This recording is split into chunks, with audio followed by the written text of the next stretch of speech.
Mergers and acquisitions, or M&As, are two ways to describe the consolidation of multiple companies.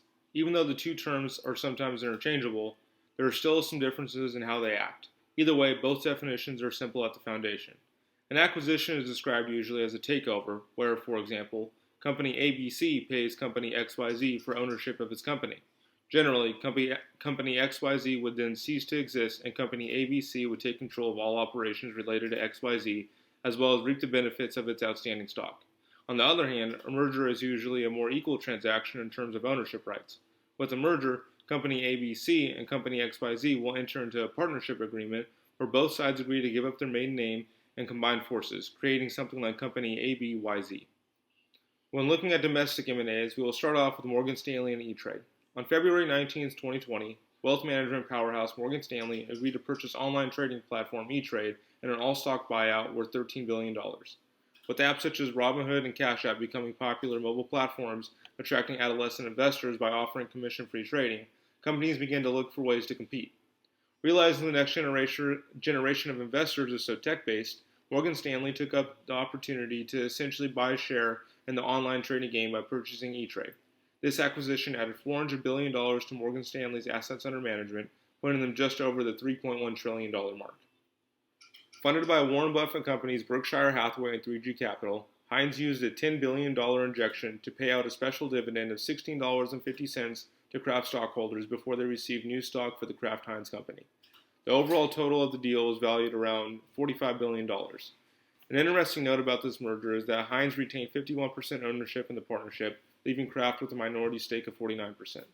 At the time, there was no question that Heinz's biggest competitor was Kraft, and combining forces with the number two in the industry would only increase their ability to control the industry. When we look at cross-border M&As, we will first look at Verizon and Vodafone.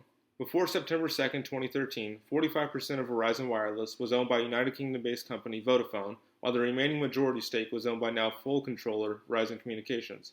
This acquisition of Verizon Wireless by Verizon Communications wasn't an acquisition in the traditional type, but instead an outright buyout. Though Vodafone had offered Verizon Communications the opportunity for a full merger, they eventually settled for a $130 billion buyout, which was about $45 billion more than they were initially offered by Verizon Communications. This deal gave Verizon Communications full control of their wireless unit, which it has turned into an industry powerhouse today. The second cross-border M&A we will look at involves Medtronic and Covidien. On January 26, 2015, Medtronic completed the acquisition of Irish healthcare corporation Covidien. The transaction was key for Medtronic because it allowed them to reach new markets, lower their international corporate tax rate, and use Covidien's resources to increase their ability to set industry standards.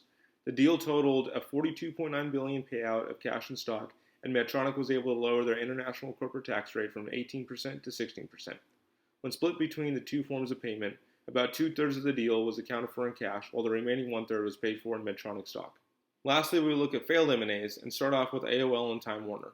In a flagship transaction that preceded the eventual dot-com bubble burst, the merger of Time Warner and AOL was one that is still talked about over 2 decades later. A deal that was valued at the time at $182 billion made it the largest merger in corporate U.S. history.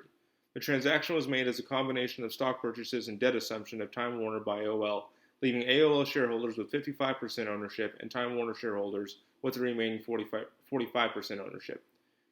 Just over a year after the merge in the spring of 2001, dot-com stocks would see a monumental drop in value. The new AOL Time Warner company would end up announcing a first quarter loss of $54 billion in 2002 and eventually an annual loss of $98 billion. The second failed M&A we will look at involves Quaker Oats and Snapple. In 1993, Quaker Oats agreed to buy Snapple for $1.7 billion, outbidding the likes of Coca-Cola and other beverage industry giants. Quaker would end up diminishing the value of Snapple to just $300 million by 1997, the value it would eventually sell it to Triarch for. In 2000, just 3 years after Quaker Oats sells Snapple to Triarch, there would be another transaction of Snapple, this time from Triarch to Cadbury Schweppes, for $1 billion. Quaker had assisted in developing Gatorade into a beverage industry centerpiece, and it had assumed that using the same strategy for Snapple would get it the same notoriety.